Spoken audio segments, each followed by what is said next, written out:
বান্ধবীর বড় ভাইয়ের কাছ থেকে থাপ্পড় খাওয়ার মতো অপমানজনক পরিস্থিতিতে পড়তে হবে ভাবতে পারেনি তুষি। ফর্সা মুখশ্রী অপমানে ব্যথায় লজ্জায় মুহূর্তেই লাল বর্ণ ধারণ করল। ফ্যালফ্যাল চোখে তাকিয়ে রইল সামনে দাঁড়ানো বিশাল আকৃতির মানবটির দিকে। দৃষ্টি ঘুরিয়ে ড্রয়িং রুমে চোখ বুলালো। আম্মু, ইলো আপু, এমনকি আন্টি মানে থাপ্পড় লাগানোর লোকটার মা, যিনি তুষির তথাকথিত বান্ধবীর ও আম্মু, সবাই তাকিয়ে আছে অবাকে শেষ সীমানায় গিয়ে। সবার চাহনি থেকে চোখ সরিয়ে আবারও সামনে তাকালো। লোকটার শ্যামবর্ণা চেহারায় স্পষ্ট রাগের চিহ্ন ফুটে উঠেছে। তুষি গালে হাত দিয়ে চোরের মতো চোখ ঘোরালো। দৃষ্টি এদিক সেদিক করতেই সামনে দাঁড়ানো লোকটার মেজাজ চটে গেল। তীক্ষ্ণ চোখে তাকিয়ে রইল তুষির দিকে। গায়ের শার্টে এঁটে থাকা ব্লু রঙের শার্টের হাতা ফোল্ড করলো। এক পা এগিয়ে আসতেই পিছিয়ে গেল তুষি। তার বাম হাতকে গোলাপি রঙের স্কার্ট খামছে ধরা, অন্য হাত এখনো গালেই পড়ে আছে। লোকটা তুষির দিকে সেকেন্ড খানে তাকিয়ে দাঁতে দাঁত চাপল, কিরমিরিয়ে বলে উঠল, Just one more time I'll ask you, where is my sister? বিস্ময় চোয়াল ঝুলে বের হয়ে আসে তুষির। এমন অদ্ভুত আজগুবি প্রশ্নের মানেটা বুঝল না তুষি। তার সিস্টার কোথায় সেটা সে কি করে জানবে? আজব। তবে কি মনে করে যেন আবারও ভাবলো লোকটার পুরো লাইনটা। মনে মনে নিজেই বিড়বিড় করল, এক মিনিট, এ লোকের সিস্টার মানে তার বোন। তার বোন মানে হলো নিশাত, আর নিশাত মানে আমার সেই তথাকথিত বান্ধবী, আর আমার বান্ধবী মানে, হ্যাঁ। মুহূর্তেই গাল থেকে হাত সরে সেটা সযত্নে মুখে ঠাঁই পেল। এবার কি হবে? এখন সে কি উত্তর দেবে? নিশাত কোথায় গিয়েছে সেটা তো বলা যাবে না। না না, বলা যাবে না। থাপ্পড় খেয়ে দাঁত 32টা হারাতে হলেও না। কিন্তু এখন সে বলবেটা কি? তুষির আকাশ পাতাল ভাবনার ঢেউয়ে ভেসে ভেসে যাচ্ছে, তবে কোনো কুল কিনারা করতে পারছে না। রাগের সব বাঁধ ভেঙে তছনছ হয়ে পড়ল আরাফের। তুষির চুপ থাকা যেন তার মাথায় কেউ কাঠ লাকড়ি দিয়ে আগুন জ্বালিয়ে দিচ্ছে। গরম চোখে তাকিয়ে আরেক পা এগিয়ে এলো আরাফ। তুষি পেছনে গিয়ে ঠাস শব্দ করে সোফায় বসে পড়ল। আরাফ কপাল কুঁচকে তুষিরের দিকে তাকিয়ে সোফার হাতলে এক হাত রাখল। মুখের ওপর বেশ দূরত্ব রেখেই ঝুঁকে গেল। তুষি গোল গোল চোখে তাকিয়ে রইল। আরাফ তেতো কণ্ঠে সামান্য ঝাঁজ মিশিয়ে প্রশ্ন করল আবারও, আমার রাগ নিয়ন্ত্রণের পরীক্ষা নিচ্ছ? একবার কন্ট্রোল হারিয়ে ফেলে কি হবে বুঝতে পারছো? তুষি হাওয়া চিবিয়ে একটা বড়সড় ঢোক গিয়ে। আরাফ এক ভ্রু উঁচু করে তাকাতেই তুষি ঘন ঘন ডানে বামে মাথা নাড়ে, যার অর্থ সে সহ্য করতে পারবে না। আরাফ সোজা হয়ে দাঁড়াতে দাঁড়াতে বলে, দেন টেল মি, নিশাত কোথায়? তুষি আমতা আমতা করতো হয়তো। এর আগেই আরাফ চেঁচিয়ে উঠল। ফাস্ট। এবার বাকিরা চুপ করে না থেকে একে একে মুখ খুলল। সর্বপ্রথম বিস্মিত কণ্ঠে আরাফের মা প্রশ্ন করে উঠল, এসব কি বলছিস আরাফ? নিশিতা কোথায় মানে কি? আর তুই তুষিকে মারলি কেন? তুষির আম্মু চিন্তিত হয়ে প্রশ্ন করলেন। কি হয়েছে আরাফ? তুষি কি করেছে? আর নিশাত বা কোথায়? তুষি ভয়ে এদিক ওদিক তাকালো। মাথা ঘুরিয়ে পড়ে গেলে এই মুহূর্তে তার থেকে খুশি বোধ করি কেউ হতো না। তবে সেটা সম্ভব না। অজ্ঞান হওয়ার ভানও করা যাবে না। এই দানব আকৃতির লোকটা বুঝতে পারলে দ্বিতীয় থাপ্পড়ে নিচের দাঁতগুলো সব ফেলেই ক্ষান্ত হবেন। এমনিতেও তুষির নিচের দাঁতগুলো ছোট থেকেই পোকায় খেয়ে দুর্বল হয়ে আছে। মাঝে মধ্যে তুষির মনে হয় তার দাঁতগুলো শুধু মাড়ির উপর বসিয়ে রাখা হয়েছে। একটা টোকা দিলে গড় গড় করে বিনা আহ্বানে হাতে চলে আসবে। সেই জায়গায় এমন পাঠামার্খা হাতের থাপ্পড়ে দাঁতের সাথে মাড়িও চলে আসতে পারে। তাই আপাতত অজ্ঞান হওয়ার কথা মাথা থেকে এক লাথিতে বের করল। ইলু বিজ্ঞ দৃষ্টিতে তাকিয়ে আছে তুষির দিকে। চশমার কাজ ভেদ করে সরু চোখে বোনকে দেখছে। তার অভিজ্ঞ মস্তিষ্ক জানান দিচ্ছে এমনি নিশ্চিত কোনো আকাম করে বসে আছে। তা না হয় এতক্ষণে তার আবল তাবল বকা টেপ রেকর্ডার চালু হয়ে যেত। তুষিও ইলুর দিকে তাকাতেই ইলু মাথা নাড়িয়ে চাড়িয়ে কি হয়েছে জিজ্ঞেস করল। তুষি নাক ফুলিয়ে আবারও সামনে তাকালো। আরাফ ছোট ছোট চোখ করে তাকিয়ে থাকে তুষির দিকে। তুষির থেকে উত্তর না পেয়ে আবারও হিস হিস করে উঠল আরাফ। এই লাস্ট বার আমি জিজ্ঞেস করছি, এরপর যদি আর একবারও আমাকে এই লাইনটা উচ্চারণ করতে হয়, আই সোয়ার তুষি, তোমাকে ডাস্টবিনে ময়লা সহ ফেলে দিয়ে আসবো। নাও আনসার ফার্স্ট, নিশাত কোথায়? আমি জানি না। ফট করে বলে বসল তুষি। আরাফের বিরক্তিতে মাথা ভনভন করছে। বিরক্তিতে চোখ বন্ধ করে অন্যদিকে মুখ ঘোরালো। এক হাত ঘাড়ে রেখে অন্য হাতে 2 আঙুল দিয়ে মাথায় স্লাইড করতে লাগলো। তুষি এখনও আগের ন্যায় সোফাতে বসে গলায় পেঁচানো স্কার্ফ নিয়ে খোঁচাখুচি করছে। আরাফ ঘাড় থেকে হাত সরিয়ে পুনরায় ওর দিকে তাকালো। পকেটে 2 হাত গুজে সোজা হয়ে দাঁড়িয়ে শান্ত গলায় বলল, তুমি তুষি ডিসাইড করেই ফেলেছ যে তুমি ডাস্টবিনেই যেতে চাও। Then I have no problem. So Tushi get up, তোমাকে ডাস্টবিনে ফেলে আসি। উঠো, তোমাকে ডাস্টবিনে ফেলে আমাকে আবার ওই বাদরটাকে খুঁজতে যেতে হবে, কুইক। আরাফ এক হাত বাড়াতেই তুষি ভয়ে চোখ মুখ খিচে ফেলল। আরাফের মা তড়িঘড়ি করে কাছে এসে আরাফকে বলল, এসব কি হচ্ছে আরাফ? বলবি তো কি করেছে তুষি? আর নিশাত কোথায় যাবে? কি আবল তাবল বকছিস? আরাফ ক্ষিপ্ত হয়ে ওঠে। তুষির দিকে তাকিয়ে মাকে উদ্দেশ্য করে বলে, এটা তোমাদের আদরের তুষিকে জিজ্ঞেস করো, তার বান্ধবী কোথায় গেছে সেটা সে খুব ভালো করেই জানে। আশ্চর্য, নিশাত আবার কোথায় যাবে? ও তো কলেজ থেকে বাসায় এসেছে, বাসায়ই আছে। তুষি 2 গালে 2 হাত রেখে বসে আছে। সামনে কি হবে তার সাথে আল্লাহ মালুম। আরাফ মায়ের দিকে ফিরে বলল, বাসায় কল করো অ্যান্ড জিজ্ঞেস করো নিশাত বাসায় গেছে কিনা। আরাফের মা তাই করলেন। ছেলের রাগ সম্পর্কে তার ধারণা আছে, তাই কথা না বাড়িয়ে সোফার উপর থেকে ব্যাগ নিয়ে ফোন বের করলো। ব্যাগটা আগের জায়গাতেই রেখে দিয়ে কল করলো বাসার ল্যান্ডলাইনে। কিছুক্ষণ পর ওদের বাসার হেল্পিং হ্যান্ডের মেয়েটা কল রিসিভ করলো। ওপাশ থেকে হ্যালো বলতেই আরাফের মা ইনিয়ে বিনিয়ে না বলে সরাসরি জিজ্ঞেস করলো, কণা, নিশাত বাসায় এসেছে না? ওকে একটু দে তো। না খালা আসে নাই তো আপা, আমিও কল করতাম আইলে, তো ভাবলাম হয়তো আপনার লগে তুষি আপার বাসায় আছে। আরাফের মা এবার অবাক হলেন। মায়ের অবাক হয়ে যাওয়া চাহনি দেখেই আরাফ ইশারায় জিজ্ঞেস করল। আরাফের মা কল কেটে বিস্ময় নিয়ে বলল, নিশাত নাকি বাসায় যায়নি? আরাফ ক্রোধান্বিত হেসে বলল, নাও সি, আমি বলছি তখন তো মানলে না, এবার বলো কি বলবে। সে না হয় বুঝলাম, কিন্তু তুই তুষিকে মারলি কেন? নিশাতের কথা এই বেচারি কিভাবে জানবে? আরাফ তুষির দিকে ভয়ঙ্কর দৃষ্টি নিক্ষেপ করল। তুষি স্কার্ফ খুঁটিয়ে খুঁটিয়ে স্কার্ফের সাল চামড়া সব তুলে ফেলছে। আরাফ সেভাবে তাকিয়ে থেকেই বলল, বিকজ তোমাদের এই বেচারি তুষি, সে খুব ভালো করেই জানে নিশাত কোথায় আছে। ইভেন নিশাতের গায়েব হয়ে যাওয়ার পেছনের রিজনও সে ভালো করেই জানে। সবাই বিস্ময় নিয়ে তাকাতেই তুষি বিপাকে পড়ে যায়। সে এবার মত পাল্টালো। পরিস্থিতি যদি এদিক সেদিক হয়ে যায় তাহলে সব সত্যি বলে দেবে। আপনি বাঁচলে বাপের নাম। তুষির মা রাগী দৃষ্টিতে তাকিয়ে বলেন, কি শুনছি তুষি? তুই নাকি জানিস নিশাত কোথায়? জেনে থাকলে জলদি বল, কাহানি করবি না। আরাফের মাও এবার নরম সুরে বললেন, জানলে বলে দাও মা, তুমি তো জানোই নিশাত কেমন, ছোট থেকেই তো একসাথে আছো। ও কেমন তা তো অজানা না, তাই না মা? জানলে বলে দে মা। তুষি ভয়ে ভয়ে তাকালো সবার দিকে। এর মধ্যেই এলো চশমা ঠিক করে বলে উঠল, বলে দে তুষি, একটা মিথ্যা কথা বললে সেটা ঢাকতে অনেকগুলো মিথ্যা বলতে হয়। তুই কেন শুধু শুধু এসব করবি? বলে ফেল। তাছাড়া হিউম্যান সাইকোলজি বলে মিথ্যা বললে নাকি চুল পড়ে যায়।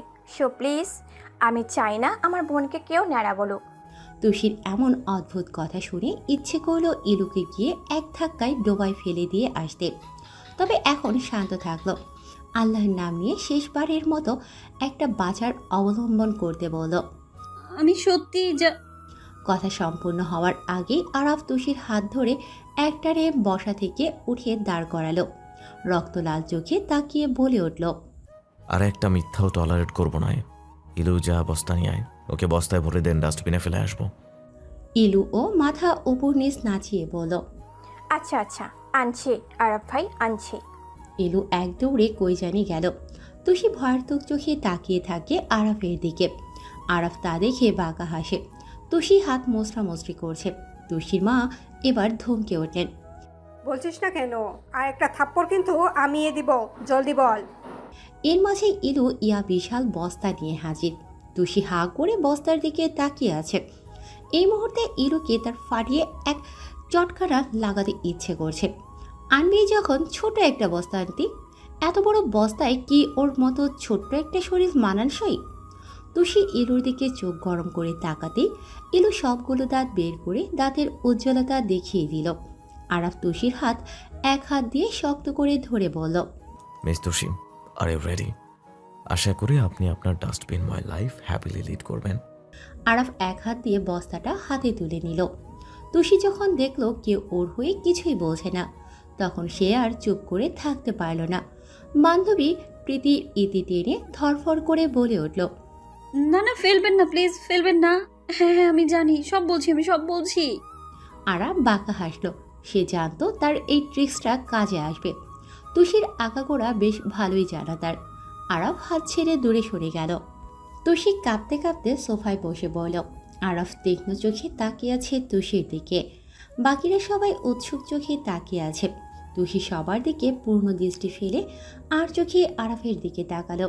আরাফের কঠিন চাহনি। তুষি চোখ সরালো। এই লোক এমন খাম্বার মতো সামনে দাঁড়িয়ে আছে তো আছেই, আবার গরুর মতো চোখ বড় করে তাকিয়ে আছে। মনে হচ্ছে চোখ দিয়ে ভস্ম করে ফেলবে। তুষি গলার ওড়নাটা আলগা করল। আরাফ বুকে হাত গুটিয়ে তাকিয়ে আছে। তুষিকে উসখুস করতে দেখে আরাফ থমকে উঠল। শুরু করো। বলার জন্য কি এখনো ইনভিটেশন কার্ড দিতে হবে? তুষি পরিপাটি হয়ে বসে দুদিক মাথা নাড়ল। গলা খাকড়ি দিয়ে বলা শুরু করলো। আজকে আমাদের সেকেন্ড টার্মের রেজাল্ট দিয়েছে। ক্লাসের 90% ভালো রেজাল্ট করেছে, কিন্তু নিশাত করেনি। ওর দুটো সাবজেক্টে ফেল এসেছে। কলেজ থেকে বলেছে গার্ডিয়ান নিয়ে আসতে। নিশাত ভয় পেয়েছিল, তাই পালিয়ে গিয়েছে। এক শ্বাসে কথা বলে থামল তুষি। সবার চোখ অবিশ্বাস্য রকমের বিস্ময়। শুধু আরাফের চোখ এখনো সূক্ষ্ম।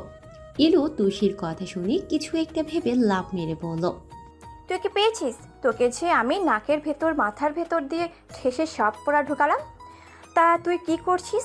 রেজাল্টের কথা তো বললি না। ইলু চশমা ধরে ধরে কথাটা বলল। তুষিও চরম উত্তেজনা নিয়ে বলল, আমার সব সাবজেক্ট ভালো হয়েছে, সবগুলোতে A+, সত্যি বলছি আমি। ইলু একটু ভাব নিয়ে বলল, তাহলে ঠিক আছে, এভাবেই বোনের মানে রাখবি, সবসময় ভালো রেজাল্ট করবি, ঠিক আছে? তুষিও সুন্দর করে হাসল। এর মাঝেই আরাফের মা চমকে বলে উঠলেন, তুষি, এসব কি বলছো? নিশা শুধুমাত্র এই কারণে পালিয়ে গিয়েছে? রেজাল্ট খারাপের জন্য ও পালিয়ে গিয়েছে? তুষি মেকি হাসল। হাসি বজায় রেখেই বলল, জি জি আন্টি, এ কারণেই তো গেল। সত্যি বলছি, আমি বারণও করেছিলাম, কিন্তু ও তো শুনলো না। আমি আর কি করতে পারি বোঝানো ছাড়া, বলেন? আরাফের মা মাথায় হাত রেখে ধপ করে সোফায় বসে পড়লেন। তুষির মা গিয়ে তাকে সান্ত্বনা দিতে লাগলেন। আরাফ এখনও ঠায় দাঁড়িয়ে আছে, তা দেখে তুষির মা বললেন, আরাফ, যাও গিয়ে নিশাদকে খোঁজার ব্যবস্থা করো। বসে থাকলে তো আর হবে না। এইটুকুন মেয়ে কোথায় গেল? আরাফ নড়ল চড়ল না। তুষি কপালে ভাঁজ ফেলে তাকালো। এই লোক এখনো মর্দা মেরে বসে আছে কেন? তবে তুষি আর কিছু ভাবল না। এখন বেশি ঘাটালেই সমস্যা। কোনো মতে কেটে পড়তে পারলে বাঁচে। সে আরাফের দিকে তাকিয়ে ঠোঁটে মিথ্যে হাসি ঝুলিয়ে বলল, আচ্ছা, আমি তাহলে যাই। আপনি নিশাদকে খুঁজে আনুন। সাবধানে যাবেন। Happy journey. তুষি ঘরে যাওয়ার জন্য উদ্যত হলো। এক পা আগাতে নিতেই আরাফ আচমকা এক হাত ধরে দাঁড় করিয়ে ফেলল। তুষি শ্বাস আটকে দাঁড়িয়ে গেল। বড় বড় চোখে আরাফের দিকে তাকালো। আরাফ বাঁকা হেসে তাকিয়ে আছে। তুষি একটু হাসার চেষ্টা করলো, বলল, কি হয়েছে? আমি যাই না ঘরে। আমার না নিশাতের জন্য টেনশন হচ্ছে অনেক। আমি একটু গিয়ে ওর জন্য শান্তিতে ঘরে বসে বসে চিন্তা করি। হাতটা ছাড়ুন। আরাফ তুষির হাত শক্ত করে ধরে খিচিয়ে এক ধমক দিল। তুষি ভয়ে ঠোঁট কামড়ে চোখ বন্ধ করল। সবাই আরেক দফা অবাক হয়ে তাকালো। আরাফের মা এবার বিরক্ত নিয়ে বলল, কি শুরু করেছো আরাফ? মেয়েটাকে ধমকাধমকি না করে যাও, গিয়ে তোমার ইচড়ে পাকা বোনকে খোঁজো। ওর হাত ওভাবে ধরে রেখেছো কেন? ও তো যা বলার বলেছেই। আরাফ দাঁত কিরমির করে বলল, বলেছে, বাট সব বলেনি। আর যতক্ষণ না সব বলছে ওর নিস্তার নেই। তুষির এখন মরে যেতে ইচ্ছে করছে। কোন গর্তে পড়ল সে? উঠতেই পারছে না। যতই চেষ্টা করছে এই খাম্বাটা আরও ভেতরে জাতা বেড়ে ঢুকিয়ে দিচ্ছে। তুষি অতি সাহস জুগিয়ে বলল, আমি আমি যা জানতাম সব বলেছি, আর কিছু জানি না, সত্যি সত্যি। আরাফ ঠোঁট গোল করে শ্বাস ছাড়ল। এক হাত দিয়ে তুষির দু হাত আটকে অন্য হাত দিয়ে পাশেই অবহেলিত বস্তাটা ঝুঁকে তুলে নিল। তুষি বস্তা দেখে মুখ হা করে ফেলল, হাত মোচড়াতে লাগলো। এই বস্তায় শ্বাসরোধ হয়ে মরার কোনো শখ নেই ওর। ও তো অনেক বয়স বাঁচতে চায়, বিয়ে করতে চায়, সন্তান সন্ততি জন্ম দিতে চায়, সন্তান সন্ততির সন্তান সন্ততি দেখতে চায়, মানে নাতি নাতনি আর কি। তারপর বুড়ি হয়ে তার বুড়ো জামাইয়ের সাথে সময় কাটাতে চায়। এগুলো তুষির ড্রিম। আর ওর সেই ড্রিমে এক বস্তা চাল ফেলে দিল। আর বস্তা তুলে ঝাড়া দিয়ে পুরোটা মেলল। তারপর বস্তার খোলা মুখটা তুষির মাথার উপর ধরতে ধরতে বলল, I am very sorry Toshi, but তুমি আমাকে ফোর্স করলে। তোমার কাছে একটা চান্স আছে। এই বস্তাটা তোমার মাথায় ঢোকানোর আগে এক নিঃশ্বাসে যদি বলো যে নিশাত কার সাথে কোথায় গেছে, তবে এই যাত্রায় তুমি বেঁচে যেতেও পারো। নাও, ইটস আপ টু ইউ। আরব বস্তার মুখটা তুষির মাথার উপর ধরল। তুষি চোখে চাঁদ সূর্য তারা ধুলা বালি সব দেখল। এখন তাকে সত্যি বলতেই হবে। আরব বস্তাটা মাথায় ধরার পূর্বেই চেঁচিয়ে উঠল তুষি। আরফের হাত থেকে হাত ছাড়িয়ে বস্তাটা টেনে দলা পাকিয়ে ফেলে দিল। তারপর চোর ধরা পড়ার মতো মুখ করে বলল, সব বলছি আমি। সুড়ঙ্গ দিয়ে নিচে নেমে এলো নিশাত আর ইরিন। স্টেশনের ভেতরে ঢোকার রাস্তাটা তার পরিচিত। আশপাশ থেকে লোকজন হুমড়ি খেয়ে পড়ছে। নিশাতের বুকের ভিতর এখন দমকলের ঘণ্টা। বাস থেকে নামার পরপরই এমন হচ্ছে। পাশ থেকে ইরিন বলল, তুই এমন মুখ করে আছিস কেন? যে দেখবে সেই বুঝবে তুই পালিয়ে এসেছিস। নিশাত মুখ অন্যরকম করার চেষ্টা করলো, কিন্তু কিভাবে করবে বুঝতে পারছে না। অগত্যা ওভাবে দুজন হাঁটা ধরল। হাঁটতে হাঁটতে ইরিন বলল, তোর কলেজ ইউনিফর্মটা ছাড়তে হবে। কোথায় ছাড়বি বল তো? নিশাত না বুঝতে পেরে বলল, কেন? আরে গাধি, কলেজ ইউনিফর্মে যে কেউ দেখলে বুঝবে যে তুই পালিয়ে যাচ্ছিস, তারপর ধরে নিয়ে যাবে বাড়িতে। নিশাত আটকে উঠে বলল, আমি আর বাড়িতে যাব না। রেজাল্ট দেখলে ভাইয়া মেরে ফেলবে আমায়। আমি পালিয়ে যাব ওমানের সাথে। ইরিন হাঁটা থামিয়ে বলল, তা কই তোর ওমান? কখন আসবে? উনি এলেই কিন্তু আমাকে চলে যেতে হবে। নিশাত সামনে তাকিয়ে ইশারা করে বলল, এসে গেছি, ওই তো বড় ঘড়ি ওর নিচে দাঁড়িয়ে থাকবে। তুষি হেসকি উঠিয়ে ফেলেছে, তবে সে কাছে না, শুধু শুধুই নাক টানছে। ইলু পাশে বসেই বড় বড় চোখ করে বোনের দিকে তাকিয়ে আছে। কি মারাত্মক একটা ব্যাপার স্যাপার। তার বোন কিনা বান্ধবীকে প্রেমের বিষয়ে সাহায্য করেছে। প্রেম একটা ক্ষতিকর ব্যাধি। এই ব্যাধিতে যে আক্রান্ত হয় তার জন্য বাস অনিবার্য, যে কারণে সে নিজেও কখনো এসবের ধারে কাছে যায়নি, আর নাইবা নিজের বোনকে যেতে দিয়েছে। আজ তার সেই বোন কিনা এত বড় একটা ভুল করল। আরাফের মা অবাক হয়ে বসে আছেন। তার মেয়ে যে এসবে জড়িয়েছে তা খোনাক্ষরেও টের পায়নি। তুষির মায়ের মুখ লাগাতার চলছে। কখনো আরাফের মাকে সান্ত্বনা দিচ্ছে, তো কখনো তুষিকে বকছে। তুষি মাথা দুলিয়ে দুলিয়ে নাক টানছে। আরফ সব শুনেও নির্বিকার। সে সবটা আগে থেকেই জানত, শুধুমাত্র তুষির মুখ থেকে কথাটা বের করার জন্য এত কিছু। আরব গম্ভীর মুখভঙ্গি করে সোফায় বসেছিল। পুরোটা সময় তার চোখ তুষিকেই আটকে ছিল। কিছু সময় এভাবে বসে থেকে হুট করে দাঁড়ালো। শার্টের কলার ঠিক করে তুষির সামনে গিয়ে দাঁড়ালো। যথারীতি গম্ভীর মুখে বলল, স্ট্যান্ড আপ তুষি। তুষি ফট করে মাথা তুলল। আরাফের গম্ভীর চোখ মুখ দেখে ভয়ে মরে যেতে মন চাইল, তবে এখন নিজের ইচ্ছাকে দমিয়ে আরাফের কথা অনুযায়ী দাঁড়ালো।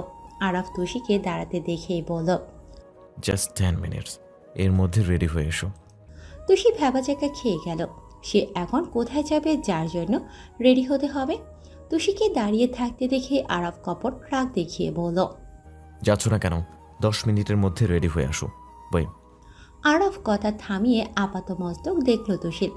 Pink colour skirt, white shirt আর গলায় স্কার্ফ পেঁচানো। আরাফ তুষিকে পর্যবেক্ষণ করে বলল, পারফেক্ট, রেডি হতে হবে না, এভাবেই চলো। আরাফ বলেই দরজার দিকে হাঁটা শুরু করে। তুষির মা প্রশ্ন করেন, তুষি কোথায় যাবে? আরব দরজার কাছে থেমে গিয়ে তুষির মায়ের উদ্দেশ্যে বলল। নিশাদকে খুঁজতে, বিকজ তুষিই বলতে পারবে নিশাদ কোথায়। কথাটা বলে আরব তুষির দিকে এক পলক তাকিয়ে বাইরে বেরিয়ে গেল। তুষি দম ছেড়ে ইলুর দিকে তাকালো। ইলু চশমায় হাত রেখে একটা ভেঙচি দিয়ে চলে গেল। আরব গম্ভীর মুখে ড্রাইভ করছে। তুষিও চুপচাপ আছে, বারবার আরাফের মুখের দিকে তাকাচ্ছে। আরাফের ড্রাইভ করার ধরন দেখে মনে হচ্ছে সে কোথায় যাবে সেটা জানে, কিন্তু তুষি তো এখনো বলেইনি নিশাদ কোথায়। তাহলে তুষি ভয়ে ভয়ে তাকালো আরাফের দিকে। আরাফ ভুল করেও ওর দিকে তাকাচ্ছে না। তুষি সাহস জুগিয়ে বলে ফেলল। কোথায় যাচ্ছি আমরা? আরাফ আর চোখে তাকিয়ে আবারও কথার উত্তর না দিয়ে ড্রাইভ করতে লাগলো। তুষি উত্তর না পেয়ে চুপ থাকতে পারল না, আবারও বলে উঠল। বলুন না কোথায় যাচ্ছি। নিশু কোথায়? আপনাকে তো আমি বললামই না। তাহলে আপনি আমাকে কিছু না জিজ্ঞেস করে কোথায় যাচ্ছেন? আপনি তো আমায় একবার জিজ্ঞেস করবেন যে নিশাদ কোথায়, তারপর আমি বললে পরে না যাবেন, কিন্তু তার আগে তুষির কথার মাঝেই আরাফ গাড়ি থামিয়ে ফেলল। সেই সাথে তুষির কথাও থামল। আরাফ এক হাত স্টিয়ারিংয়ে রেখে তুষির দিকে তাকালো। তুষি চুপসে গেল। আরাফ তুষির দিকে তাকিয়ে থেকে নিজের সিট বেল্টটা খুলে ফেলল। তারপর হঠাৎই এক হাত সিটে রেখে তুষির দিকে এগিয়ে গেল। তুষি চমকে তাকালো আরাফের দিকে। আরাফ ক্রমশ তুষির দিকে এগিয়ে যাচ্ছে। তুষি একটা ছোট্ট ঢেউ গিলে পিছিয়ে গেল। আরাফ তুষির কাছে এগিয়ে যেতে তুষি একদম সেটে গেল দরজার সাথে। আরাফ তুষির একদম কাছে চলে গিয়েছে। তুষি ফিল করতে পারছে আরাফের শ্বাস। আরাফ আর একটু এগোতে তুষি মাথাটা পিছিয়ে নেয়। আরাফ কেমন অদ্ভুত দৃষ্টিতে তাকিয়ে আছে তুষির দিকে। আরাফ তুষির ভয়াতুর মুখটা দেখে কি মনে করে মৃদু হাসল, তবে সেই হাসি টের পায়নি তুষি। আরাফ ডান হাত বাড়িয়ে তুষির বেবি হেয়ারগুলো কপাল থেকে সরিয়ে দিল। আরাফের কাছে অবাক হলো তুষি। এর আগে আরাফ কখনোই তার সাথে এমন করেনি। আজ কি হয়েছে এই খাম্বার? তুষির বিস্ময়ে আর ভয়ে শরীর অনবরত কাঁপছে। চোখের পাপড়িগুলো পিট পিট করছে, সাথে ঠোঁটছোড়াও তীর তীর করে কাঁপছে। আরাফের চোখ যায় তুষির ঠোঁটের দিকে, তবে দৃষ্টি সাথে সাথে সরিয়ে ফেলে সে, আর নিজেও সরে আসে। তুষি হাফ ছেড়ে বাজে, তবে ওভাবেই সিটের সাথে মিশে থাকে। আরাফ নিজের সিটে ঠিকঠাক হয়ে বসে পড়ে। তারপর নিজের পুরনো গম্ভীর মুখে ফিরে এসে বলে ওঠে। What do you think? তুমি কিছু না বললে আমি জানতে পারবো না? তুষি হা হয়ে গেল। আরাফের দিকে তাকিয়ে বলল। আপনি জানেন নিশাদ কোথায়? তাহলে আমায় নিয়ে এলেন কেন? মাই উইশ। আরাফের সহজ স্বীকারোক্তিতে থম মেরে গেল। মাই উইশ মানে কি? আজব তো, এখানে আবার উইশ ফুসের কি আছে? মগের মন্দুক নাকি যে উইশ হলে বস্তায় ভরে দেবে, উইশ হলে থাপ্পড় মারবে? তুষি একটু জেদি গলায় বলল। মাই উইশ কি? আপনি জেনেও আমায় কেন আনলেন? এসব কিন্তু একদম ঠিক না। আপনার উইশের গুষ্টি কিলাই যেমনে ধরে আনছেন ভাবছি আজকে মনে হয় আমার থেকে কথা বের করে নিশুকে খুঁজে উল্টায় ফেলবেন আপনি, কিন্তু আপনি তো আগে থেকে সব উল্টায় ফেলছেন। হাহ, আমি পাগল। আমি আরো ভাবছি আপনাকে সব বলে দিব দয়া মায়া করে, তা না। আরাফ রাগে চাহনি ফেলল তুষির দিকে। তুষি ভয় পেয়ে চুপ করে যায়। এই হলো তার সমস্যা, বক বক করে নিজেই ভয় পেয়ে যায়। আরাফ তুষির থেকে চোখ সরিয়ে গাড়ি স্টার্ট দিতে দিতে বলল। বড্ড বেশি কথা বলো তুমি। তুষি চুপ করল। গাড়ি আবারও চলতে শুরু করল। আরাফ খুব আরাম করে ধীরে সুস্থে ড্রাইভ করছে। আরাফের এমন গাছাড়া ভাব দেখে তুষি কপাল কুঁচকাল। বেশি সময় কথা পেটে না রেখে আবারও মুখ খুলল। আপনি এত আস্তে গাড়ি চালাচ্ছেন কেন? নিশা যদি চলে যায় তখন গিয়ে কি করবেন? আরাফ তুষির কথার প্রেক্ষিতে কোনো উত্তর দিল না, তবে বাঁকা হাসল ঠোঁট এলিয়ে। তুষি সেটা দেখে কপাল কুঁচকে আরাফের দিকে তাকিয়ে রইল। এ লোকের কি ঠোঁটের সমস্যা নাকি? পোলিও টিকা না কি টিকা জানি না দিলে ঠোঁট হাত পা সব বাঁকায় শাকায় যায়। ইনিও কি তাহলে টিকা দেয়নি? মনে হয় দেয়নি। এই জন্যই তো কথায় কথায় শুধু ঠোঁট বাঁকিয়ে হাসে, সিম্পলভাবে হাসতে পারে না। তুষি মুখ ঘুরিয়ে চিন্তিত মুখে বাইরে তাকিয়ে রইল। না জানি তার ভোলা ভালা বান্ধবীটার সাথে কি হবে। আর কতক্ষণ নিশাদ? তোর রুমান আসছে না কেন এখনো? নিশাদ অস্থির চিত্তে হাত ঘড়িতে তাকালো, তারপর চোখ উঠিয়ে আবারও সামনে খুঁজল। কাঙ্ক্ষিত ব্যক্তিকে চোখে না পড়ায় চিন্তা আর ভয় হুড়মুড় করে মস্তিষ্কে আঘাত হানল। ইরিনের দিকে তাকাতেই ইরিন চোখের ইশারায় আবারও প্রশ্ন করল। নিশাত একটু সহজ হয়ে বলল, ওই ওমানটাও না লেট লতিফ, সব সময় দেরি করবে, এসে পড়বে, এক্ষুনি এসে পড়বে। কথাটা বলে নিজেই আবার চিন্তায় মগ্ন হলো। ইরিন নিশাতের কাঁধে হাত রেখে বলল, দেরি করে লাভ নেই, তুই বরঞ্চ কল কর। ফোন নেই আমার কাছে। ইরিন সামনে তাকিয়ে বাম পাশে বুথ দেখতে পেল। ইরিন নিশাতকে বলে উঠল, ওই তো সামনে বুথ, চল ওখানে কল করবি। ইরিন নিশাতকে টানতে টানতে নিয়ে এলো। বুথের সামনে বিশাল লাইন। ওরা লাইনে অপেক্ষা করল। নিশাত বারবার এদিক সেদিক তাকাচ্ছে। ওর ভয় হচ্ছে, শুধু মনে হচ্ছে এখনই এসে কেউ বলবে, এই তুমি আরাফের বোন না, এখানে কি করছো? চলো তোমার বাসায় দিয়ে আসি। নিশাতের ঘাম ছুটে যাচ্ছে। লাইন শেষ হতেই ইরিন নিশাতকে ভেতরে যেতে বলল। নিশাত ইরিনের হাত ধরে অসহায়ভাবে বলল, তুইও চল না। ইরিন হাত ছাড়িয়ে আশ্বাস দিয়ে বলল, তুই যা, দুজন গিয়ে কি করব, আমি এখানে দাঁড়াই, তুই গিয়ে কল কর। নিশাত ভয়ে ভয়ে ভেতরে গেল। মিনিট 3 অন্তত 10 বার নাম্বার ঘোরালো। প্রতিবারই রিলে করার মতো বলে যাচ্ছে এনগেজড। নিশাতের হাত পা ঠান্ডা হয়ে গেল। আরও একবার নাম্বার ঘোরাতে গেলে পেছন থেকে একটা কণ্ঠস্বর ভেসে এলো, লাইন পাওয়া যাচ্ছে না। নিশাত আরও জোরে রিসিভার আঁকড়ে নাম্বার ঘোরাতে শুরু করল। পেছনে ফিরে কণ্ঠের মালিকের দিকে তাকালো না, কিন্তু এবারও কোনো কাজ হলো না। আবারও পেছন থেকে কণ্ঠটা কানে এলো, অত জোরে ঘোরালে স্টেশনে টেলিফোনের কথা বলবে না। If you want I can help you. নিশাতের কানে এবারের কণ্ঠটা ধাক্কা খেল। এর আগেও সে শুনেছে এই কণ্ঠ। ভয়ে আটকে উঠল নিশাত। ভয়ে এক ঝটকায় পেছনে তাকালো। সামনে দাঁড়ানো লোকটাকে দেখে শরীর শিউরে উঠল। কৃত্রিম হাসি আর নিখুঁত চাহনি চোখে লাগতে কম্পনরত হাত থেকে টেলিফোন পড়ে গেল। ঘাড় ঘুরিয়ে বাঁদিকে তাকাতে ইরিনকে আর দেখতে পেল না। মুহূর্তে ভয়ে গা গুলিয়ে উঠল। মাথায় রক্ত সঞ্চালিত হওয়া থেমে গেল। কাঁপতে কাঁপতে শরীরের ভার বহন করার ক্ষমতা হারালো। পেছন দিকে এক পা নিতেই জ্ঞান হারালো।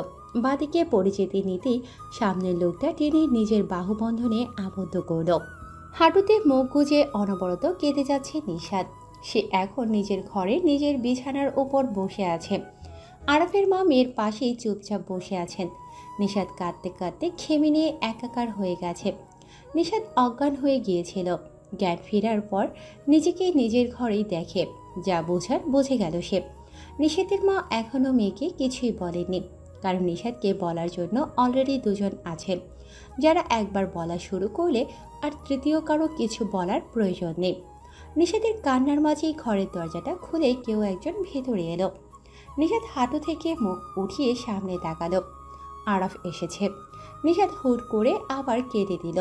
আরাফ নিশাতের দিকে তাকিয়ে একটা শ্বাস ফেলে। তার বোনকে সে ভীষণ ভালোবাসে, কিন্তু নিশাত কাজগুলো এমন এমন করে যে সে চাইলেও তার ভালোবাসা প্রকাশ করতে পারে না। আরাফ গম্ভীর মুখে তাকালো নিশাতের দিকে। নিশাত নিচের দিকে তাকিয়ে কেঁদে যাচ্ছে। নিশাতের কান্নার আওয়াজ হতেই আরাফ ধমক দিল, শাট আপ, এখন কাঁদছিস কেন? পালিয়ে যাওয়ার সময় মনে ছিল না? স্টুপিড, একবারও মাথায় আসে নাই যে আমি জানতে পারলে কি হবে? নিশাত কান্নার আওয়াজ আটকে রাখার চেষ্টা করছে। আরাফের মা ফুঁস করে শ্বাস ফেলে বলল, যা হওয়ার হয়েছে, এখন চেঁচামেচি করিস না। আমরাই হয়তো মেয়েকে অমন শিক্ষা দিতে পারিনি, তাই মা ভাইয়ের কথা মাথায় আসেনি একবার। মায়ের কথায় নিশাত আবারও কেটে দিল। আরাফ অগ্নি দৃষ্টি বোনের দিকে ফেলে বলল, I have nothing to say, but যে বলার সে ঠিকই বলবে। নিশাত, তুই ভুলে গেছিস সব কিছু? নিশাত অবাক হয়ে তাকালো ভাইয়ের দিকে। আরাফ আগের মতোই বলল, ইউ আর অলরেডি এনগেজড। তুই কারো ফিয়ান্সে। কোন বুদ্ধিতে তুই এই ব্লাডি উমানের সাথে পালাতে চেয়েছিস, তাও এমন একটা ছেলে যে... আরাফ সম্পূর্ণ কথা শেষ করল না, এর আগেই থেমে গেল। আরাফের কথায় নিশাতের আগের ঘটনাগুলো মনে পড়ে গেল। সেই সাথে মনে পড়ল জ্ঞান হারানোর আগের সেই মুখশ্রী। সে কি তবে ফিরে এসেছে? যদি ফিরে আসে তাহলে শেষ সব কিছু। তার জীবনটা আবারও বন্দিখাঁচার পাখির মতো হয়ে যাবে। আরাফ আর কিছু সময় রাগী ভঙ্গিতে তাকিয়ে রইল নিশাতের দিকে। তারপর পকেট থেকে ফোন বের করে কি জানি করল। কাজ শেষে পুনরায় ফোন পকেটে রেখে নিশাতকে শান্তভাবে বলল, তুই এখন শুধু আমাদের রেসপন্সিবিলিটি না, তোর উপর অধিকার শুধু আমাদের একার না, তাই তোর ভুলগুলোর জন্য শাস্তিও আমরা একা একা দিতে পারি না। হয়তো পুরোপুরি ভাবে না, বাট তোর উপর যার সম্পূর্ণ অধিকার আছে সেই এবার ডিসাইড করবে তোর এই ভুলের জন্য তোকে মাফ করবে নাকি পানিশমেন্ট দেওয়া হবে। অ্যান্ড আই থিঙ্ক তোকে পানিশমেন্ট করা উচিত। তাহলে নেক্সট টাইম এসব কিছু ভাবার আগেও 10 বার ভাববি। চলে যায় আরাফ। আরাফের মা কিছুটা সময় মেয়ের পাশে বসে থাকেন, তারপর এক পলক মেয়েকে দেখে নিয়ে নিজেও চলে যায় ঘর থেকে। নিশাত এখনও থেকে থেকে কেঁদে উঠছে, তার মন ভীষণ খারাপ। সে আজকে কি ভেবেছিল আর কি হলো। ওমানের জন্য ভেতরটা ছটফট করছে আরও। ছেলেটাকে সে আসতে বলে নিজেই চলে এসেছে সেখান থেকে, হয়তো পরে গিয়ে ওর জন্য অপেক্ষা করছিল, না পেয়ে হতাশ হয়ে চলে গিয়েছে, হয়তো কে ভুলও বুঝেছে। নিশাত বালিশে মুখ চেপে আবারও কেঁদে উঠল। মাত্র 1 বছরের সম্পর্ক ওদের। কলেজে ভর্তি হওয়ার কিছুদিন পর ওদের রিলেশন হয়। ওমান ওর 1 ক্লাস উপরে। এই 1 বছরেই নিশাত অনেক ভালোবেসে ফেলেছে ছেলেটাকে। ওমানও তো নিশাতকে অনেক ভালোবাসে। বাইরে এখন রাতের নিকোষ কালো অন্ধকার। নিশাত দেয়াল ঘড়ির দিকে তাকালো। 11টা 20। সবাই নিশ্চয়ই ঘুমিয়ে গিয়েছে, তবে নিশাতের চোখে ঘুম নেই। তার মনটা বারবার ওমানের জন্য কাঁদছে। নিশাত আর শুয়ে থাকলো না, শোয়া থেকে উঠে বসলো। বিছানার পাশে ছোট্ট টেবিলের উপর তার ফোন চার্জ দেওয়া। নিশাত একটু ঝুঁকে ফোনটা চার্জ থেকে খুলে নিল। ফোনটা বন্ধ তার। সকালে পালিয়ে যাওয়ার আগে ফোন বন্ধ করে রেখেছিল, আর খোলেনি। মূলত ইচ্ছে করেই খোলেনি। যদি ওমান কল করে, ওকে জিজ্ঞেস করে কেন সে তাকে আসতে বলে নিজেই চলে গেল। উত্তর দেওয়ার ভয়ে আর ফোন অন করেনি। ফোনের সাইড বাটনে ক্লিক করে ফোন অন করল।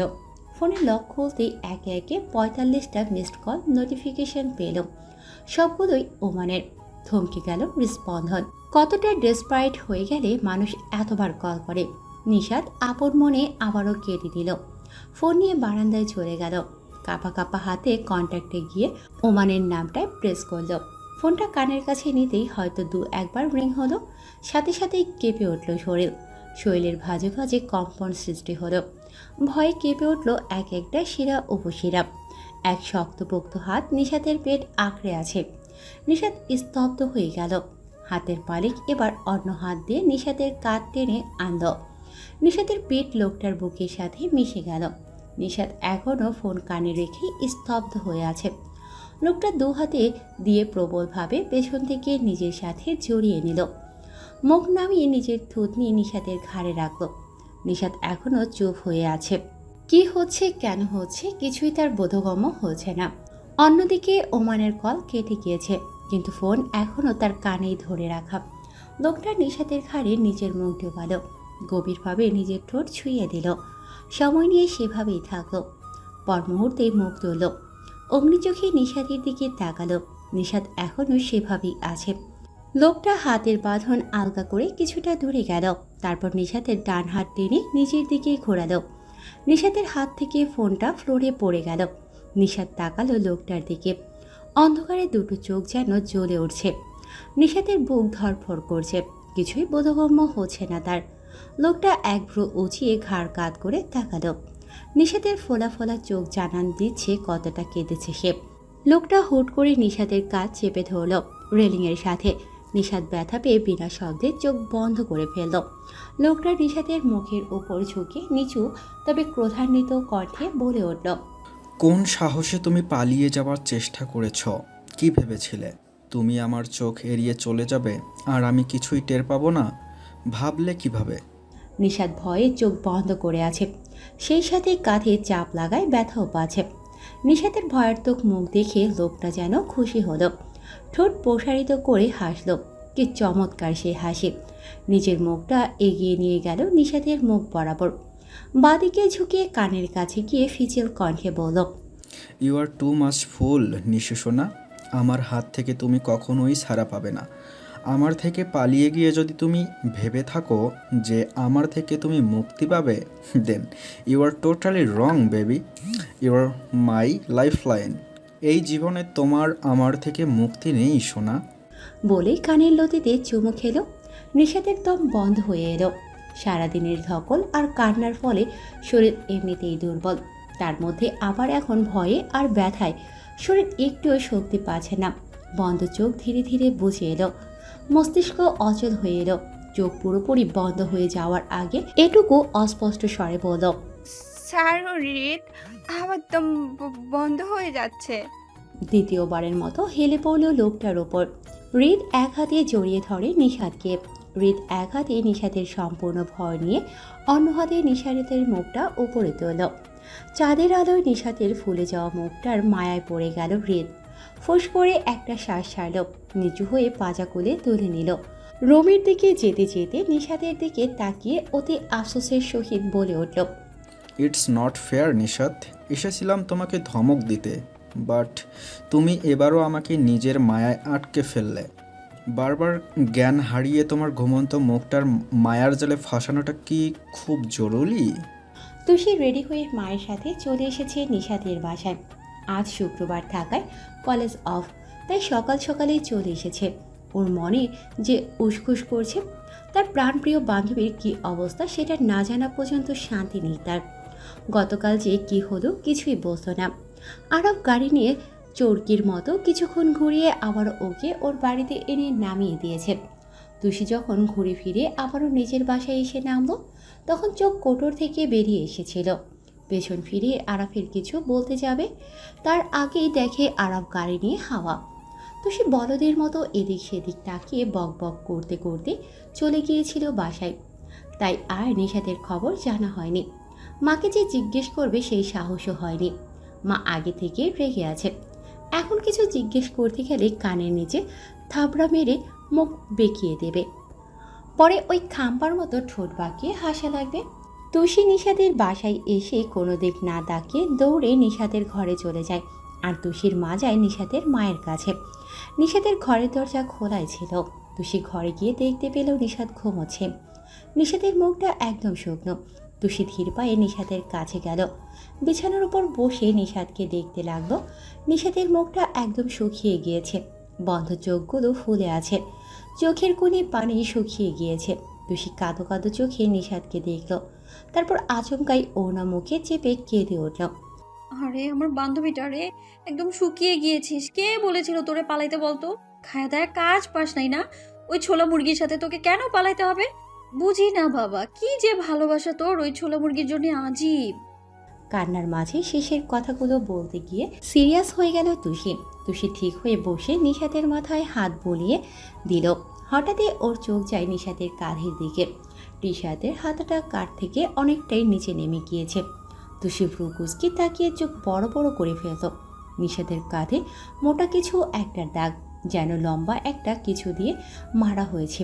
তুষি মুখে হাত দিয়ে ফেলল। এই দাগগুলো কিভাবে এলো? এগুলো কি মারের চিহ্ন? তাহলে কি ওকে মেরেছে? কিন্তু এভাবে কে মারল? নিশাদের মা এভাবে কখনোই মারবে না। তাহলে আরাফ? হ্যাঁ, আরাফ ছাড়া এই কাজ আর কে করবে? কিন্তু আরাফ যে এমন কিছু করবে সেটাও বিশ্বাস হচ্ছে না তুষি। তুষি অস্থির হয়ে নিশাদকে ডাক দিল। নিশু, এই নিশু, ওর না একটু শোন। নিশাদ চোখগুলো একটু পিটপিট করলো, তারপর আবারও চোখ বন্ধ করলো। তুষি নিশাদের গালে হালকা চাপড় মেরে আবারও বলল, আরে শোন না, তোর কাঁধে এগুলো কিসের দাগ? তোকে কে মেরেছে? আরাফ ভাইয়া মেরেছে তোকে? এভাবে আরাফ ভাইয়া কি তোকে মেরেছে? এই বল না। নিশাদ অস্পষ্টভাবে বলতে তুষির রাগে মাথা ফেটে গেল। কেউ কাউকে এভাবে মারতে পারে, তাও আবার নিজের বোনকে? তুষি খাট থেকে প্রবল উত্তেজনা নিয়ে নেমে দাঁড়ালো। গলার ওড়না ঠিক করে বলল, শালা খাম্বা একটা, তোর অ্যাটিটিউডে গুষ্টি মারি। বেশি ভাব আর রাগ নিয়ে বসে থাকিস না। তোর রাগের তো আমি। দাঁড়া, এবার কিছু একটা করতেই হবে, না হলে আমার নাম আশা নূর জান্নাত তুষি না। তুষি দ্রিম দ্রিম পায়ে ঘর থেকে বেরিয়ে গেল। নিশাদের ঘরটা একদম কোণায়। তার পাশে নিশাদের মায়ের রুম, আর তার পাশেই ওই খাম্বা মানে আরাফের রুম। তুষি বিনা ভয়ে আর সংকোচে আরাফের ঘরের সামনে দাঁড়ালো। একটা শ্বাস টেনে কিছুটা বাংলা মুভি টাইপ স্টাইলে দরজাটা এক ধাক্কা দিয়ে বলল, মিস্টার খাম্বা চৌধুরী, কোথায় আপনি? এখনই বের হয়ে আসুন। তুষি বুঝতে পারেনি ঘরের দরজাটার লক খোলা ছিল। একটা ধাক্কা দিতে তুষি ঠাস করে হুড়মুড়িয়ে ভেতরে ঢুকে গেল। তুষির পা আপনা আপনি ভেতরে চলে গেল। তুষি অতি কষ্টে নিজের পা থামালো আর দাঁড়িয়ে বলল। তুষি ভয়ে বুক পাঁচর থম মেরে গেল। কিছুক্ষণ হাত বুকের কাছে নিয়ে জোরে জোরে শ্বাস নিল। তারপর যখন বুঝতে পারল সে বিনা পারমিশনে আরাফের রুমে চলে এসেছে, তখন ভয়টা 10 গুণ বেড়ে গেল। তুষি চোখ বড় করে পুরো ঘরে তাকালো। না, নেই, ঘরে নেই আরাফ। ঘুরে ঘুরে পুরো রুম দেখল, কোথাও আরাফকে না পেয়ে স্বস্তির শ্বাস ফেলল। তুষি মনে মনে বলল, আজ তো শুক্রবার, বেটা তো সকালে কোথায় গিয়েছে? তুষি আপন মনে বিড়বিড় করতে লাগলো।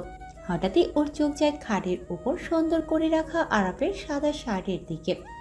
মাথায় তৎক্ষণাৎ দুষ্টি বুদ্ধি চাপল তুষির। শয়তানি হাসি দিয়ে এগিয়ে গেল খাটের দিকে, নিচু হয়ে শার্টটা তুলে নিল। তারপর বিড়বিড় করে হেসে বলল, সত্যিকারে খাম্বাকে কিছু না করতে পারি, কিন্তু তোর শার্টকে তো আজ আমি খুন করেই ছাড়বো। বলেই তুষি নিজের ওড়না সাইড থেকে পিনটা খুলে নিল। ইচ্ছে মতো নিজের রাগগুলো ছাড়লো শার্টের উপর।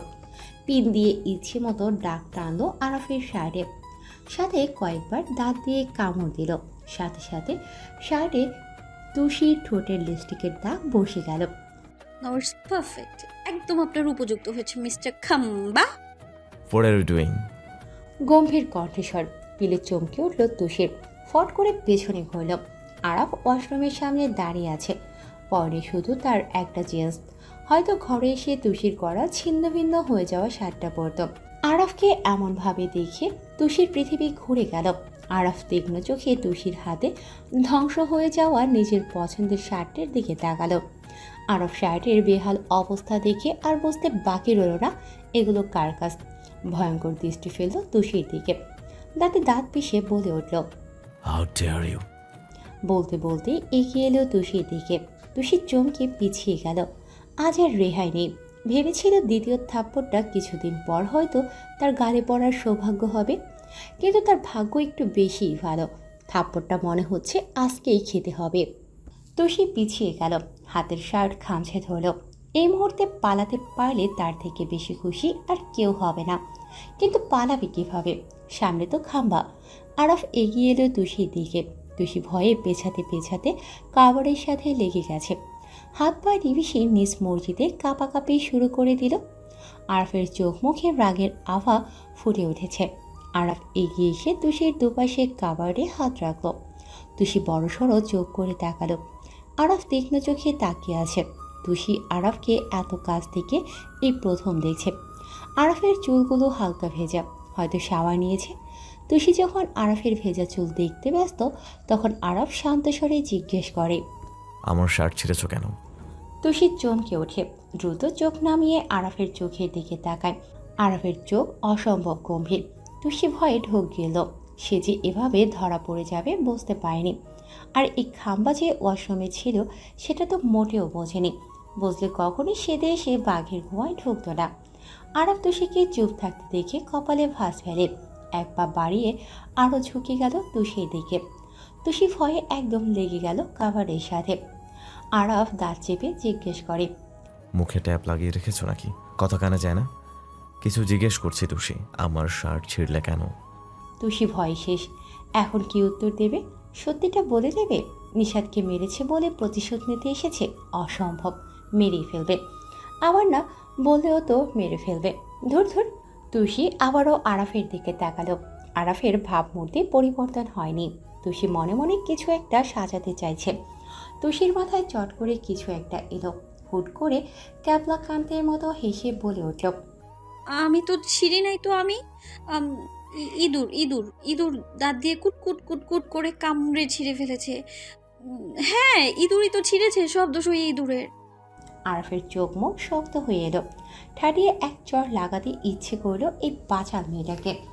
আরাফ নিজের শার্টের দিকে সরু চোখে তাকালো। তারপর তুষির দিকে তাকিয়ে রাগী হাসি দিয়ে বলল, ইঁদুররা ঠোঁটে লিপস্টিকও দেয় নাকি? জানতাম না। মনে হয় ইঁদুরগুলো তোমার মতোই স্টুপিড। সব কিছু যে সবার জন্য নয় সেটা বুঝে না। তুষি ফ্যাল ফ্যাল করে তাকিয়ে রইল আরাফের দিকে। কি মনে করে কপাল কুঁচকে শার্টের দিকে তাকালো। তাকাতেই হাঁ হয়ে গেল তুষির মুখ। শার্টের লিপস্টিকের দাগ একদম স্পষ্ট। তুষির এখন কপাল চাপড়াতে ইচ্ছে করছে। কোন দুঃখে সে এসব বলছিল আল্লাহ জানেন। তুষি ভয়ে ভয়ে আরাফের দিকে তাকায়। আরাফ চোখ গরম করে এখনো তাকিয়ে আছে ওর দিকে। তুষি ব্যাপারটা ঘোরাতে চাইল, মিকি হেসে কিছু একটা বলতে নেয়, তার আগেই তুষির গাল চেপে ধরে আরাফ। তুষি ব্যথা পেয়ে আ আ আ করে ওঠে। আরাফ তুষির গাল জোরে চেপে ধমকে উঠে বলে, বোকা পেয়েছো আমাকে? ইঁদুর করেছে এসব, হ্যাঁ? ইঁদুর এসে পিন দিয়ে সুন্দর করে জায়গায় জায়গায় ছিঁড়ে দিয়ে গেছে। পাগল মনে হয় আমাকে? 31 চর মারলে সব বাচ্চামো বের হয়ে যাবে। ফাজিল মেয়ে, সারাদিন মাথায় এসব শয়তানি বুদ্ধি ঘুরতে থাকে। হ্যাঁ, চড়া একদম ঠিক করে দিব। তুষির গাল মনে হচ্ছে দাঁতের সাথে লেগে কেটে যাচ্ছে। তুষি আরাফের হাত সরাতে সরাতে বলল, আমার চাপা ভেঙেই ফেলবেন নাকি, ছাড়ুন। আরাফ তুষির কথায় হাত আলগা করল, কিন্তু ছেড়ে দিল না। গালে হালকা হাত চেপে বলে উঠল, নেক্সট টাইম এসব শয়তানি বুদ্ধি আমার উপর বা আমার কোনো জিনিসের উপর খাটাতে গেলে মেরে ডাস্টবিনে ফেলে দিয়ে আসবো। একটা ঝাড়া মেরে ছেড়ে দিল তুষির গাল। তুষি হাফ ছেড়ে বাঁচল। আরাফ এক নজরে তুষিকে দেখে নিয়ে সরে গেল।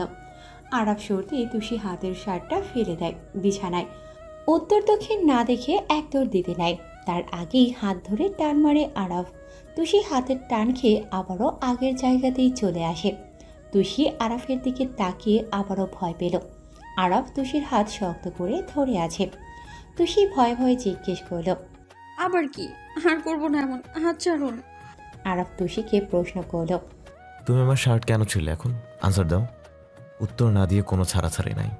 তুষি বিপাকে পড়ে গেল, কি বলবে সে এখন। তুষিকে চুপ থাকতে দেখে আরাফ মৃদু ধমক দিল। Speak up Tushi. তুষি একটু কেঁপে চোখ নামিয়ে নিল। আরাফের রাগ বাড়ছে। সে এক কথা কখনোই একবারের বেশি বলে না, আর নাইবা তাকে বলতে হয়। কিন্তু একমাত্র এই তুষিকেই তার বুঝ হওয়ার পর থেকে এক কথা বারবার বলতে হচ্ছে। আরাফ তুষির হাতের চাপ গাঢ় করল। এক হাত দিয়ে তুষির মাথার পেছনে হাত রেখে নিজের কাছে এনে দাঁড় করিয়ে দিল। তারপর খিচিয়ে উঠে বলল, তুষি, তুমি কি কিছু বলবা নাকি আমি কিছু করব? তুষি লাফিয়ে পেছনে সরে যায়, দ্রুততার সাথে বলে ওঠে, না না, বলছি তো, সবুর করুন না। আরাফ তুষির হাত ধরে রাখে ওভাবে, তীক্ষ্ণ চোখে তাকিয়ে থাকে। তুষির একরাশ ভয় নিয়ে বলে ফেলে, আপনি নিশুকে মেরেছেন কেন? মানলাম নিশু ভুল করেছে, তার জন্য এইভাবে মারবেন? দয়া মায়া কি নেই আপনার? এই যে এত বড় একটা খাম্বার মতো শরীর, এর মধ্যে কি একটু মায়া দয়া কিছু নাই? আপনারই তো আপন মায়ের পেট থেকে টপকানো বোন, কিভাবে পারলেন ওকে এভাবে মারতে বলেন? তুষির কথায় চমকে ওঠে আরাফ। নিশাদকে সে কখন মারল? তার 26 বছরের জীবনে সে ভুল করেও নিশাদের গায়ে হাত তোলেনি। তাহলে তুষি সব কি বলছে? আরাফ অবাক হয়ে প্রশ্ন করল, আর ইউ ম্যাড তুষি? আমি নিশাদকে মেরেছি মানে? মারবো কেন? সেটাই তো আমারও প্রশ্ন, তো এটাই, মারবেন কেন? ভালোবাসা, আদর করা, এই ওয়ার্ডগুলো কি আপনার ডিকশনারিতে নেই? আপনি তো আজকে নিশুর কাঁধে দাগগুলো না দেখলে জানতামই না আমি আপনি এত পাষাণ। ইস, কিভাবে মেরেছেন বেচারিকে। আরাফ কপাল কুঁচকে তাকিয়ে রইল তুষির দিকে। মনে মনে বেশ কিছু সময় পর আন্দাজ করতে পারল অনেক কিছু। তার ধারণা হয়তো ঠিক। আরাফ দীর্ঘশ্বাস ফেলে। যে করেই হোক এই সম্পর্ক ঠিক করতে হবে, এভাবে কোনো কিছুই চলতে পারে না। তুষি সরু চোখে বারবার আরাফের মুখের দিকে তাকাচ্ছে। আরাফকে চোখ মেরে যেতে দেখে মনে মনে হাসল। তুষি ভাবছে হয়তো আরাফ অপরাধ বোধে ভুগছে। তুষি নিজের হাতের দিকে তাকালো। আরাফ তার হাত এখনো ধরে আছে। তুষি হাত ছাড়ানোর চেষ্টা করতে করতে বলল, হাত ছাড়ুন, এবার সত বলেছি, ছাড়ুন, আমি ঘর থেকে যাই একটু। আরাফের হুঁশ আসে। তুষিকে হাত ছাড়ানোর চেষ্টা করতে দেখে নিজেই ছেড়ে দেয়। তারপর কাভারের দিকে যেতে যেতে বলে, আমার কোনো শখ নাই তোমাকে আমার রুমে রাখার। Get out. তুষি হা হয়ে যায়। এতক্ষণ ঘর থেকে বের হতেই দিচ্ছিল না, আর এখন বলছে গেট আউট। শালা খাম্বা, তোর ঘরের জীবনও আসবো না। তুই পড়ে থাক তোর সো কল রুমে। আরাফের গোষ্ঠী উদ্ধার করতে করতে ঘর থেকে বেরিয়ে গেল তুষি। আরাফ তুষির যাওয়ার দিকে তাকিয়ে হালকা শ্বাস ফেলল। তারপর একটা অ্যাশ কালারের শার্ট বের করে পরে নিল।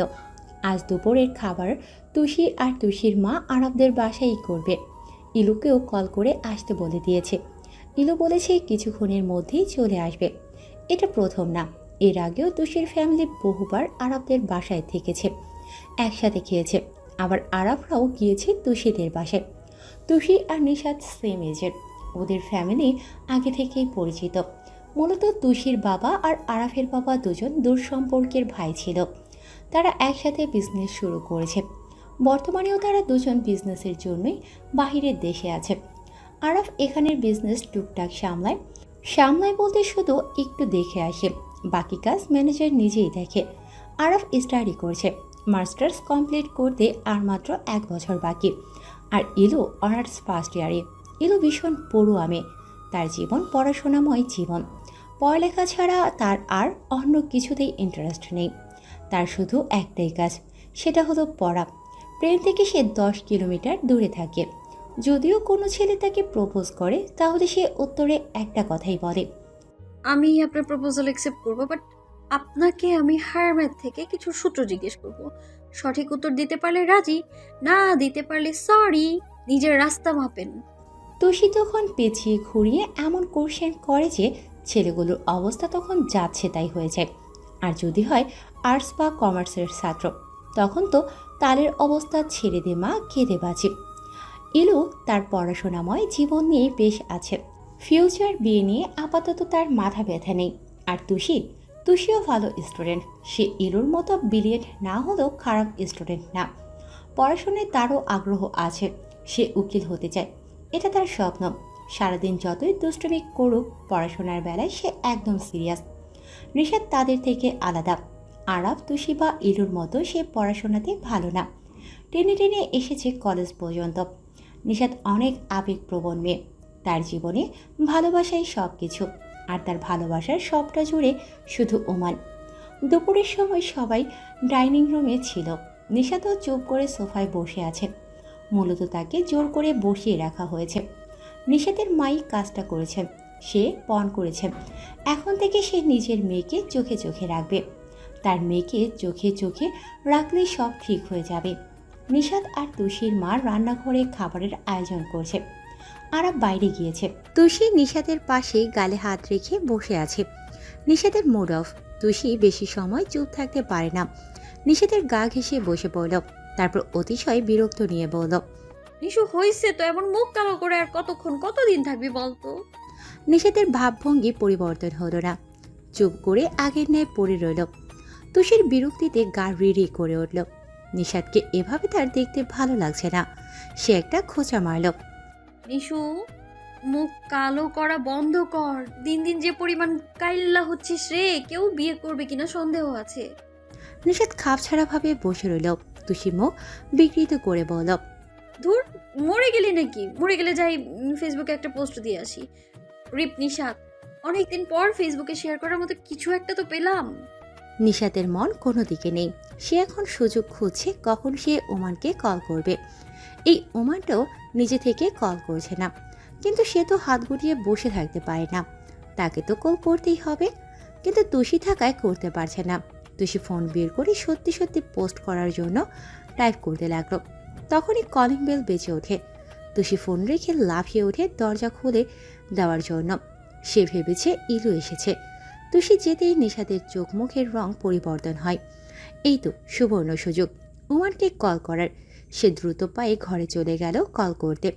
এদিকে তুষি দরজা খুলে ইলু আপু বলে জড়িয়ে ধরতে নেবে, তার আগেই সামনে দাঁড়ানো লোকটাকে দেখে রোবট হয়ে গেল। এই নিয়ে 6 বার কল করা শেষ নিশাতের, অথচ ওমান কল রিসিভ করছেই না, বারবার সুইচ অফ বলছে। নিশাত অনবরত কল দিয়েই যাচ্ছে, থামাথামির নাম নেই। ছেলেটা কল কেন ধরছে না? নিশাতের টেনশন হচ্ছে এবার। ওমান ঠিক আছে তো? এমন তো আগে কখনোই করেনি। নিশাত ফোনে আবারও নাম্বার ডায়াল করল। ফোন কানে নিয়ে জানালার সামনে দাঁড়ালো। এবারও বলল সুইচ অফ। নিশাতের মাথা ঘুরছে, অস্থির লাগছে, অশান্তি সৃষ্টি হচ্ছে। নিশাত বন্ধ জানালা খুলে দিল আনমনে। সাথে সাথে বৃষ্টির প্রকট ছাপটা এসে নিশাতের সর্বাঙ্গে বাড়ি খেল। চমকে গেল সে। বাইরে যে তুমুল বর্ষণ চলছে, আকাশ কাঁপিয়ে হালকা মেঘও ডাকছে, সেটা নিশাত জানতই না। কি আশ্চর্য! কোথায় ছিল তার মন? এরকম অন্যমনস্ক তো সে আগে কখনোই হয়নি। নিশাত সেভাবেই দাঁড়িয়ে থাকে। বৃষ্টির থোকা থোকা ঝাপটা গায়ে লাগতেই কেঁপে উঠছে সে। সরে গেল না, তবুও ভালো লাগছে কিছুটা। নিশাত আবারও ফোন করল ওমানকে।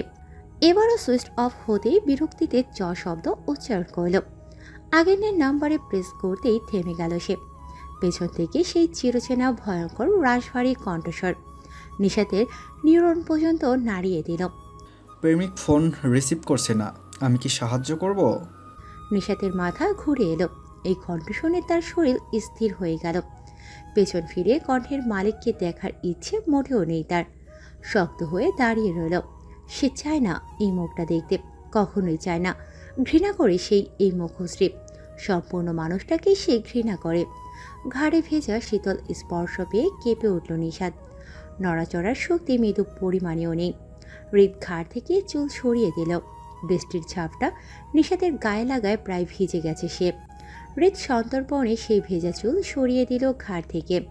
হাতের উল্টো পিঠ দিয়ে স্পর্শ করতে লাগলো নিশাতের গলা, ঘাড়। নিশাত থেমে থেমে শ্বাস নিয়েছে। ওর মনে হচ্ছে যে কোনো সময় তার শ্বাস থেমে যাবে। ঘাড়ে হাত ছোঁয়াতে ছোঁয়াতে হৃদ মুখ এগিয়ে নিল। ঠান্ডা শরীরে হৃদের উত্তপ্ত নিঃশ্বাস ঘাড়ের ওপর পড়তে চোখ বন্ধ করে ফেলল। এ লোক আবার তাকে ছুঁয়ে দেবে, এই স্পর্শ তো সে সহ্য করতে পারে না। হৃদ নিজের অধর ছুঁয়ে দিল নিশাতের ঘাড়ে। ছোট ছোট চুমুতে ভরিয়ে দিতে লাগলো নিশাতের ঘাড়ের গলায়। নিশাত চোখ বুজে শুধু অশ্রু বিসর্জন দিচ্ছে। হাত দিয়ে নিজের ভেজা টি শার্ট আঁকড়ে ধরে আছে। সে এই লোকের স্পর্শ চায় না, সে তো শুধু তার ওমানকে চায়, সম্পূর্ণ অধিকার দিতে চায় তার ওমানকে। কিন্তু সে নিরুপায়। হৃদ চুমু খেতে খেতে নিশাতকে ঘুরিয়ে ফেলল, জড়িয়ে নিল নিজের বুকে। এক হাত নিশাতের মাথায় রেখে অন্য হাতে নিশাতের পিঠ আঁকড়ে ধরল। নিশাত এখনও কাছে, তবে সেই কান্নার আওয়াজ নেই, নিঃশব্দে কান্না। হৃদ নিশাতের চুলে মুখ ডুবালো। ভেজা চুলে নিজের মুখ ডুবিয়ে এক নেশায় ডুবে গেল। কতগুলো মাস, কতগুলো দিন, কতগুলো সময় সে এই চুলের ঘ্রাণ নিতে পারেনি, তার প্রিয়সের ছোঁয়া অনুভব করতে পারেনি। হৃদ নিশাতের চুলে মুখ ডুবিয়ে নেশালো গলায় বলে উঠল, কি আছে তোমার চুলে? কেন এত পাগল হয়ে যাই আমি? তোমার গায়ের মিষ্টি গন্ধ, তোমার চুলের মাতাল করা ঘ্রাণ, সব কিছু এক মাদকতায় ঘেরা। আমি সেই মাদকতায় বারবার এক অতলে তলিয়ে যাই। নেশা করলেও এত নেশা হবে না আমার, যতটা তোমার চুলের মাদকতা আমাকে নেশা ধরিয়ে দেয়। সেই নেশায় তোমাকে নিয়ে এক অন্য জগতে চলে যেতে ইচ্ছে করে।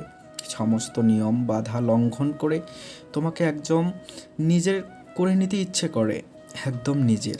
হৃদ যেন সত্যি নেশা করেছে। কেমন জড়ানো তার কণ্ঠ। নিষেধ নিতে পারছে না এসব কথা। নিঃশব্দে কান্নারা বেরিয়ে এলো। ফুপিয়ে কেঁদে দিল সে। হৃদের নেশা যেন এক নিমিষেই শেষ হয়ে গেল। নিষেধের কান্না তার কানে হাতুড়ির মতো বাড়ি খেল। মুহূর্তেই রেগে গেল সে। দাঁতে দাঁত চেপে এলো। ফর্সা মুখশ্রীর রাগে লাল হয়ে গেল। এক ঝটকায় বুক থেকে সরালো নিষাদকে। নিষাদ চমকে তাকালো হৃদের দিকে। আটকে উঠল সে। সেই মুখশ্রী, কি ভয়ঙ্কর চাহনি! এই চাহনি তাকে খুন করতে যথেষ্ট। নিষাদের কান্না বন্ধ হলো। তাকিয়ে থাকলো হৃদের মুখের দিকে।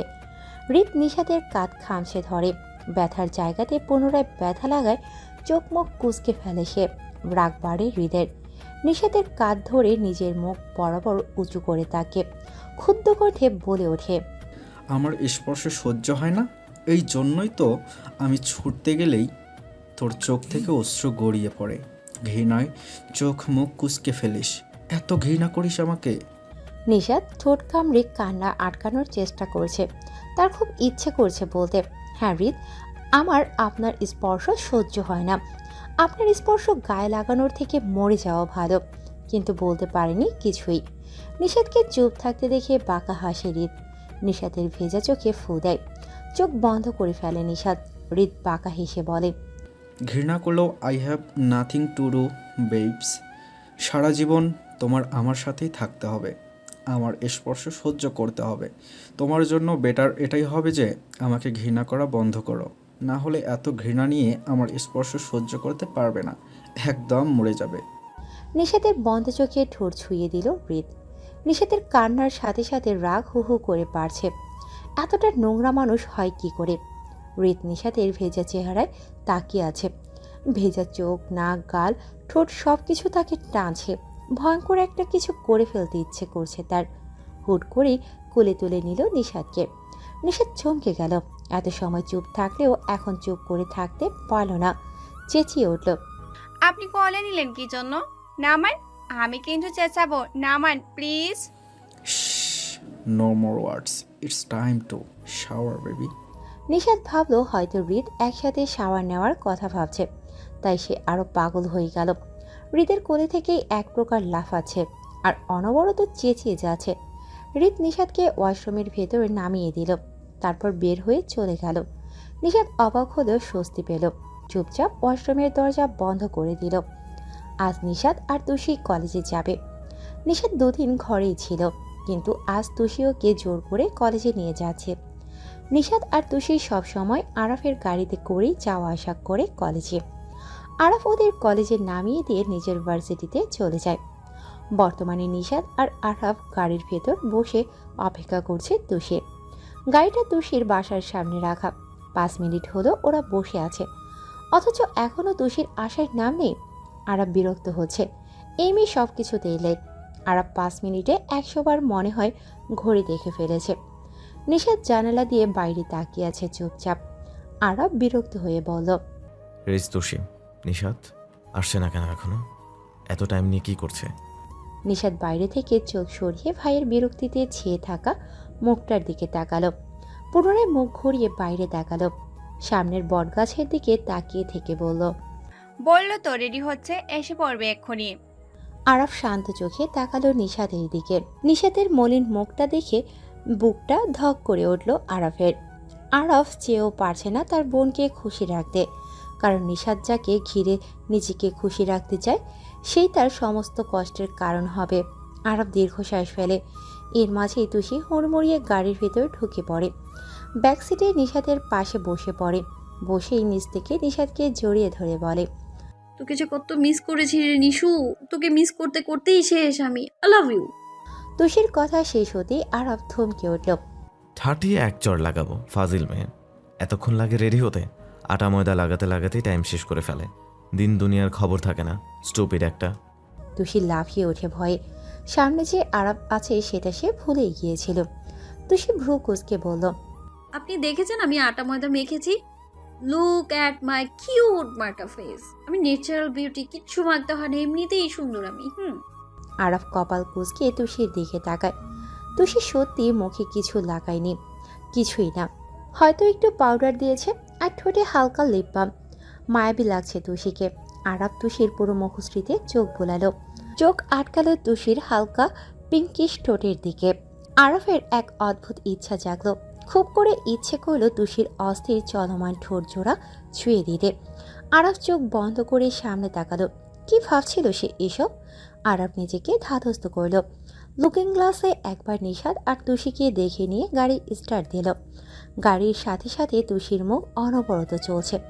নিশাত শুধু তাকিয়ে আছে নিচের দিকে। সে আদৌ শুনছে কিনা তুষির কথা জানা নেই, তবে এতে তুষির কিচ্ছু আসে যায় না। সে তো নিজের মতো বকবক করেই যাচ্ছে। আরাফ বারবার লুকিং গ্লাসে তুষিকে দেখছে। তুষি হাত নাড়িয়ে নাড়িয়ে কথা বলেই যাচ্ছে। কিছুক্ষণ চুপ করছে, তারপর আবার খিলখিলিয়ে হেসে উঠছে। আজ কেন যেন আরাফের ভালো লাগছে তুষির কথা। এর আগেও প্রতিদিন কলেজে যাওয়ার সময়ে তুষি এভাবেই বকবক করে।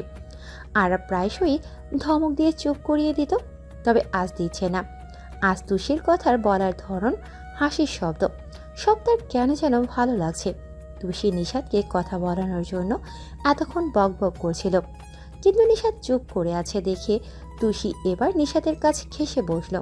আদুরে গলায় বলল, নিশু কিছু খাবি? Chocolate, ice cream, cake, pancake, Coca Cola, juice, Cadbury, lollipop, popcorn, মুড়ি, ফুচকা, ঝালমুড়ি, চানাচুর, সেমাই, নুডলস, পোলাও, মাংস, রোস্ট, কাবাব, মাছের ঝোল, কালা ভুনা, ভুনা খিচুড়ি, লেটকা খিচুড়ি খাবি দোস্ত? খুব ঠেস। নিশাত চুপ করে মাথা নাড়ে।